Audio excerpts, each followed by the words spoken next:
महापौर ठाकरेंचाच होणार अशी शक्यता आता अधिकाधिक बळावत चालली आहे. एकनाथ शिंदेंना शह देण्यासाठी भाजप ठाकरेंच्या पाठीशी उभा राहत असल्याची जोरदार चर्चा राजकीय वर्तुळात सुरू आहे. ठाकरे गट आणि भाजप यांच्यात पडद्याआड गुप्त चर्चा सुरू असल्याची माहिती सूत्रांकडून समोर येत आहे. कल्याण डोंबिवलीत झालेल्या फोडाफोडीपासून सुरू झालेलं हे राजकीय वादळ आता संपूर्ण महाराष्ट्राच्या राजकारणाला हादरवणाऱ्या सर्वात मोठ्या बातमीत रूपांतरित झालं आहे. सध्याची स्थिती पाहता महाराष्ट्राच्या राजकारणात मोठा भूकंप होण्याचा मार्ग मोकळा होताना स्पष्टपणे दिसत आहे. अचानकपणे गेल्या 2 ते 4 दिवसांपासून अशा बातम्या समोर येत आहेत की सध्याच्या परिस्थितीत भाजपलाही महापौर पदासाठी इतर पक्षांच्या पाठिंब्याची गरज भासू लागली आहे. कारण आजच्या घडीला मुंबईत कोणताही पक्ष एका हाती सत्ता स्थापन करू शकत नाही, ही वस्तुस्थिती आहे. ही बाब उद्धव ठाकरेंनी वेळेत ओळखली आणि तेव्हाच त्यांनी मुंबईसाठी आपली खरी गेम चेंजर रणनीती अंमलात आणण्यास सुरुवात केली. आज त्या रणनीतीचे परिणाम स्पष्टपणे दिसू लागले आहेत. उद्धव ठाकरेंनी नेमकं काय केलं की ज्यामुळे सर्व विरोधक आश्चर्यचकित झाले? महापौर पदाबाबत उद्धव ठाकरेंच्या बाजूने आनंदाची बातमी कशी आणि का आली, यामागचं संपूर्ण राजकारण समजून घेण्यासाठी हा सविस्तर रिपोर्ट महत्त्वाचा ठरतो. मुंबईच्या राजकारणातून समोर आलेली ही बातमी केवळ धक्कादायक नाही, तर राजकीय समीकरणे बदलून टाकणारी आहे. मुंबईमध्ये उद्धव ठाकरेंचा मास्टर स्ट्रोक आणि देवेंद्र फडणवीसांची गुप्त चाल आता उघड होऊ लागली आहे. महाराष्ट्राच्या राजकारणात आज असा भूकंप झाला आहे की ज्याची कल्पनाही कदाचित कोणी स्वप्नात केली नसेल. मुंबई महानगरपालिकेचा निकाल लागल्यानंतर संपूर्ण देशाचं लक्ष मुंबईकडे वेधलं गेलं. मात्र निकालापेक्षा जास्त चर्चा सुरू झाली ती निकालानंतरच्या एका रात्रीची.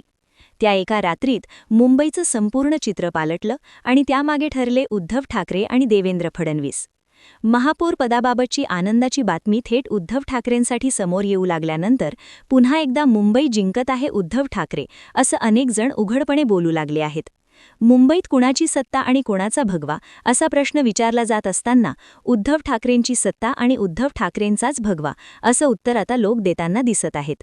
निकालाच्या दिवशी वातावरण वेगळंच होतं, पण त्याच रात्री उद्धव ठाकरेंनी अशी रणनीती आखली की विरोधक पूर्णपणे हैराण झाले. हा छुपा पाठिंबा देवेंद्र फडणवीस देत आहेत का, असा प्रश्न उपस्थित होत असतानाच एकनाथ शिंदेंना भाजप आणि ठाकरे गटाकडून दुहेरी धोका निर्माण झाल्याचं चित्र स्पष्ट होत चाललं आहे.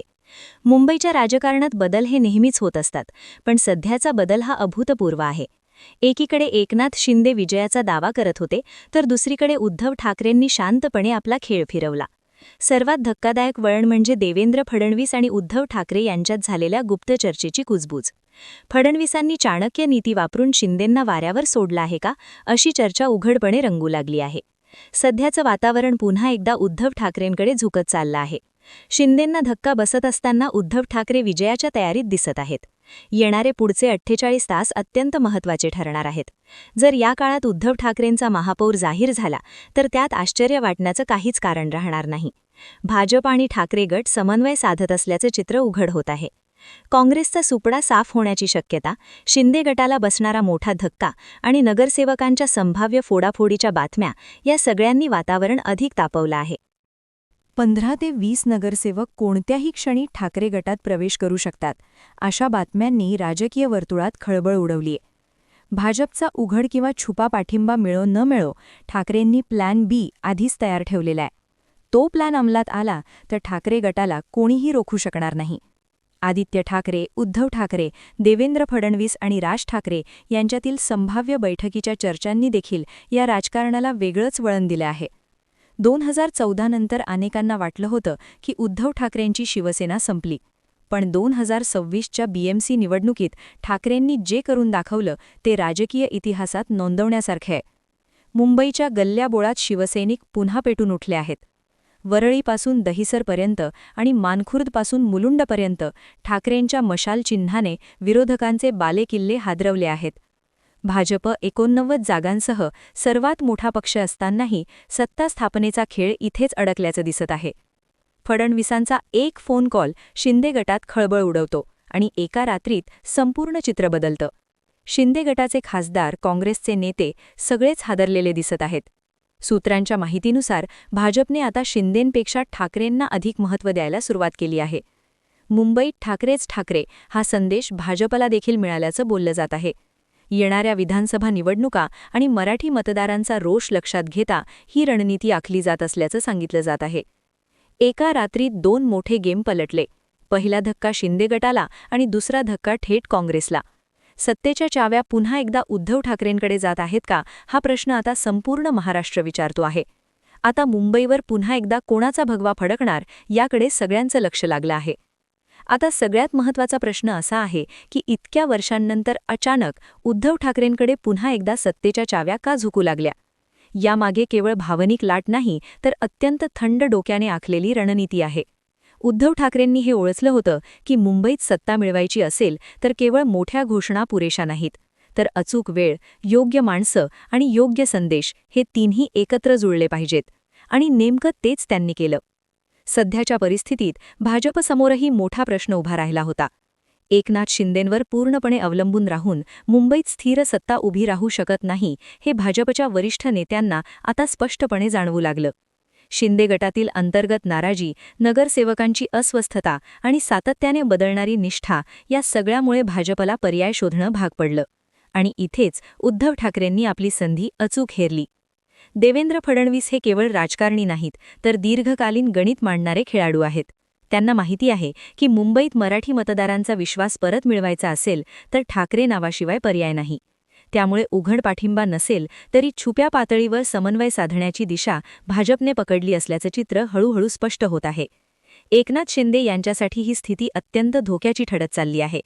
एकीकडे भाजपकडून अपेक्षित पाठिंबा मिळत नाही, तर दुसरीकडे उद्धव ठाकरे शांतपणे नगरसेवकांना आपल्याकडे वळवत आहेत. शिंदे गटातील अनेक नगरसेवक आता उघडपणे अस्वस्थ असल्याच्या बातम्या समोर येत आहेत. काही नगरसेवकांनी तर वेळ आली तर निर्णय बदलू असे संकेत देखील दिल्याचं बोललं जात आहे. याच दरम्यान काँग्रेस पूर्णपणे साईडलाईन झाल्याचं चित्र आहे. ना ठोस रणनीती, ना निर्णायक भूमिका. त्यामुळे सत्तेच्या खेळात काँग्रेस फक्त प्रेक्षक बनल्याचं दिसत आहे. काँग्रेसचे मतदार देखील संभ्रमात असून अनेक ठिकाणी ठाकरे गटाकडे झुकत असल्याचं चित्र आहे. हेच कारण आहे की काँग्रेसच्या गोटात अस्वस्थता वाढली आहे. उद्धव ठाकरेंनी या सगळ्या परिस्थितीत एक गोष्ट अतिशय हुशारीने केली. ते आक्रमक झाले नाहीत. त्यांनी कोणावरही थेट हल्ला केला नाही, मोठ्या घोषणा दिल्या नाहीत, पण योग्य ठिकाणी योग्य हालचाली केल्या. नगरसेवकांशी थेट संपर्क, स्थानिक पातळीवर विश्वास निर्माण करणारे संवाद आणि पक्षातील शिस्त यामुळे त्यांची पकड पुन्हा मजबूत होत गेली. मुंबईच्या गल्लीबोळात शिवसैनिक पुन्हा सक्रिय झाला आहे. अनेक वर्षांनंतर शिवसैनिकांमध्ये आत्मविश्वास दिसत आहे. मुंबई आपली आहे हा भाव पुन्हा जागा झाला आहे. हे वातावरण कोणत्याही निवडणुकीत किंवा सत्ता स्थापनेत निर्णायक ठरतं, हे प्रत्येक अनुभवी राजकारणी जाणतो. आता पुढचे काही तास आणि दिवस अत्यंत निर्णायक आहेत. जर भाजपकडून थेट किंवा अप्रत्यक्ष संकेत मिळाले तर उद्धव ठाकरेंचा महापौर होणं जवळजवळ निश्चित मानलं जात आहे. आणि जर तो क्षण आला तर तो केवळ एका पदाचा विजय नसेल, तर तो एकनाथ शिंदेंच्या राजकारणावरचा सर्वात मोठा आघात ठरेल. संपूर्ण महाराष्ट्राचं लक्ष आता मुंबईकडे लागलेलं आहे. कारण मुंबईत जे घडतं त्याचे पडसाद संपूर्ण राज्यात उमटतात. जर ठाकरे फडणवीस समन्वय प्रत्यक्षात आला तर महाराष्ट्राच्या राजकारणात नव्या युगाची सुरुवात होईल असं म्हणायला हरकत नाही. एक गोष्ट मात्र स्पष्ट आहे की हा खेळ अजून संपलेला नाही. पण सध्या जो पलडत जड होत चालला आहे तो उद्धव ठाकरेंचाच आहे. आणि म्हणूनच राजकीय वर्तुळात एकच चर्चा आहे की मुंबई पुन्हा एकदा ठाकरेंकडे जाणार का? पुढच्या घडामोडी काय वळण घेणार, कोणता निर्णय कधी जाहीर होणार आणि कोणाचा भगवा मुंबई महानगरपालिकेवर फडकणार याकडे सगळ्यांचं लक्ष लागलं आहे.